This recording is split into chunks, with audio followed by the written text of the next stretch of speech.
หน้า554ตั้งแต่โจทนากันทกะวรรณนาเป็นต้นไปโจทนากันทกะวรรณนาบัดนี้พระอุบาลีเถระเริ่มคำว่าอนุวิชเกนะเป็นอาทิเพื่อแสดงกิจอันพระวินัยทรพึงกระทำในการฟ้องร้องที่เกิดขึ้นแล้วอย่างนั้นในคำนั้นคาถาว่าทิฏฐังทิเถนะเป็นต้นมีเนื้อความดังนี้ภิกษุรูปหนึ่งกำลังออกหรือกำลังเข้าไปโดยสถานที่อันเดียวกันกับมาตุคามผู้หนึ่งอันโจทย์เห็นแล้วโจทย์นั้นจึงร้องภิกษุนั้นเป็นจำเลยด้วยอาบัติปาราชิกฝ่ายจำเลยยอมรับการเห็นของโจทย์นั้นแต่จำเลยยังไม่ถึงปาราชิกจึงไม่ปฏิญญาเพราะอิงการเห็นนั้นในคำของโจทย์และจำเลยนี้การใดอันโจทย์นั้นเห็นแล้วการนั้นสมด้วยคำที่ว่าได้เห็นของโจทย์นั้นนี้ว่า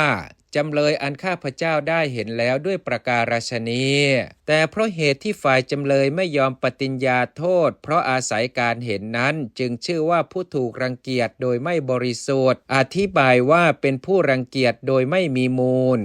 สงฆ์พึงทำอุโบสถกับบุคคลนั้นตามปฏิญญาที่ว่าข้าพเจ้าเป็นผู้บริสุทธิ์ของบุคคลนั้นในสองคาถาที่เหลือมีในอย่างนี้แลคำที่เหลือในที่ทั้งปวงตื้นทางนั้นฉะนี้แลพรรณนากิจของภิกษุผู้ว่าอัตถคดีจบวินิจฉัยในปุจฉาวิสัชนามีอาทิว่าอะไรเป็นเบื้องต้นของโจทนาพึงทราบดังนี้หลายบทว่าสัจเจจะอุกุเปจะมีความว่าจำเลยพึงตั้งอยู่ในธรรมสองประการคือให้การตามจริงหนึ่งไม่คุนเคืองหนึ่งคือว่าการใดอันตนกระทำหรือมิได้กระทำการนั้นแลอันตนพึงให้การวงเล็บเช่นนั้นและไม่พึงให้เกิดความคุนเคืองในโจทย์หรือในภิกษุผู้ว่าอัตถคดีหรือในสงฆ์สองบทว่าโอตินาโนตินนางชานิตพังมีความว่า